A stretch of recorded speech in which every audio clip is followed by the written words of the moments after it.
నా కోసం కాదు పల్లె గ్రామాలు పట్టుకొమ్మలు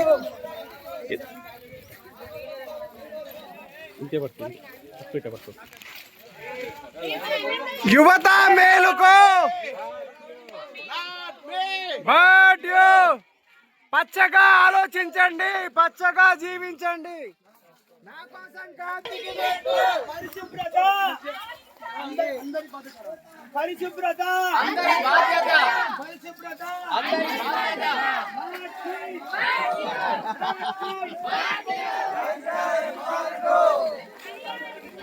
పచ్చని చెట్లు పచ్చని చెట్లు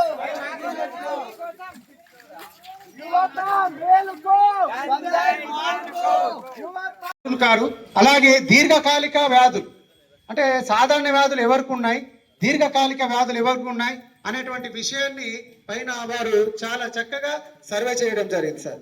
అయితే ఇదంతా ఒక ఎత్తు అయితే సార్, ఒక స్టేట్ కాదు నేషనల్ వైజ్ గా వెళ్ళినటువంటి ఒక కార్యక్రమం ఉంది సార్. మా కళాశాల సిపిటిసి ప్రెసిడెంట్ గారు మరి ఇప్పుడు చాలా మంచి సిఐ గారు చెప్పారు, ఒక హ్యాబిట్, ఒక అలవాట్ లాగా, ఒక మిషన్ లాగా దీనికి స్ప్రెడ్ చేయడానికి మేము క్లినిక్ చేస్తున్నాము. సో ఇప్పుడు డెవలప్మెంట్ యాజ్ అ హ్యాబిట్. ఒకసారి మీ సొంత ఊరుకి వెళ్ళినప్పుడు అక్కడ కూడా మీ క్లినిక్ చేయాలి. ఇది క్యాంప్ లో ఒక రోజు వచ్చి క్లినిక్ చేస్తే ఓకే, వెరీ గుడ్ యాక్టివిటీ. కానీ దీనికి ఒక మిషన్ లాగా ఎక్కడైనా వెళ్ళినప్పుడు కాలేజ్ కానీ ఒక మిషన్ లాగా స్ప్రెడ్ చేయాలి. And last and final point నేను ఇక్కడ ముందు డిస్కషన్ చేయడం జరిగింది. ఇవి అంటే మోటివేషన్ క్లాస్ లో కూడా అక్సెప్టబుల్ ఉన్నాయి, అవునా కదా? ఒక ఎగ్జాంపుల్ మేము ఇస్తున్నాం. ఎగ్జామ్స్ లో పాస్ చేయడం ఇది రైట్ పర్పస్? రైట్ పర్పస్ ఉందా లేదా? రైట్ పర్పస్ నా ఎగ్జామ్స్ లో పాస్ చేయడం. కానీ దానికోసం చీటింగ్ చేయడం ఇది రాంగ్ యాక్షన్. అక్సెప్టబుల్ ఉందా లేదా? ఉందా లేదా? So don't believe. ప్రతి రైట్ పర్పస్ కోసం రైట్ యాక్షన్ చేయాలి. ఎప్పుడైనా ప్రతి వ్యక్తి ఒకసారి రాంగ్ యాక్షన్ చేసిన తర్వాత అదే మాట చెప్తారు మనకు. అట్లా కాదు, నా ఇంటెన్షన్ రైట్ అయితే నేను ఇది చేశాను. ఇది గోపి నాకు మర్డర్ చేస్తారు, దాని ముందు నేను ఆయనకి మర్డర్ చేశాను.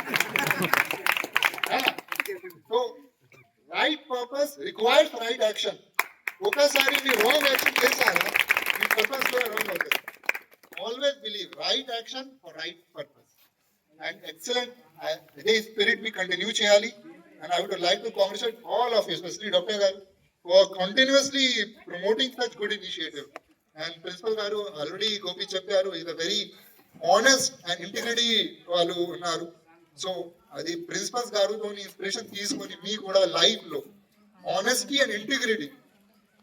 ఒకసారి ఒక్క రూపాయి కరప్షన్ చేస్తే మీ మొత్తం education waste. Mottam education waste. Your honesty, your integrity reflects your education, your habit, your family upbringing. Oka method undi. మీ పర్సనల్ పొల్యూట్ చేయడానికి ట్రై చేస్తే ఒక క్లియర్ కట్ వాల్ పెట్టుకొని మీ వాల్యూస్ కి ఇంటాక్ట్ పెట్టుకోవాలి. So I would like to congratulate once again for organising this beautiful camp. Thank you. అతిథుల కంటే అవినాష్ కుమార్ ఐపీఎస్ గారు రావడం really I feel very happy sir. Because police department అంటే నాకు ప్రాణం. యాక్చువల్గా నా గోల్ ఐపీఎస్, నా హైట్ తక్కువ కాబట్టి ఐఎఫ్ఎస్కి వెళ్ళా. కాబట్టి ఇక్కడ వచ్చిన ఇప్పుడున్నటువంటి IG Stephen Ravindra both are my class, he's my classmate. కాబట్టి నా అటిట్యూడ్ అంతా కొంచెం ఐఏఎస్ ఐపీఎస్ లెవెల్లో ఉంటుంది. కొంచెం ఇబ్బంది అయినా కూడా రియల్ సార్ ఈ స్టూడెంట్స్ కు డైస్ దగ్గరికి వచ్చి వాళ్ళ పేరు వాళ్ళ నాన్న పేరు చెప్పుకోలేని స్థితిలో ఉండి ఒక ఐపీఎస్ ఆఫీసర్ కూడా ఇక్కడికి వచ్చి ధైర్యంగా మాట్లాడాలంటే ఐ ఫీల్ వెరీ హ్యాపీ. మీలో వచ్చినటువంటి చేంజ్ చాలా బాగున్నది సార్. దయచేసి నాకున్న అనుభవంలో మీరు డిగ్రీ కాలేజ్ ఎక్కడ ఉన్నా వాళ్ళకి ఎక్కువ టైం ఇవ్వండి సార్. ఎందుకంటే కాబోయే కానిస్టేబుల్ వీళ్ళే, కాబోయే ఎస్ఐలు వీళ్ళే, కాబోయే డిఎస్పీలు వీళ్ళే, కాబోయే ఐఏఎస్ ఐపీఎస్ వీళ్ళే. ఇప్పుడు ఒక అబ్బాయి వీడికి బాగా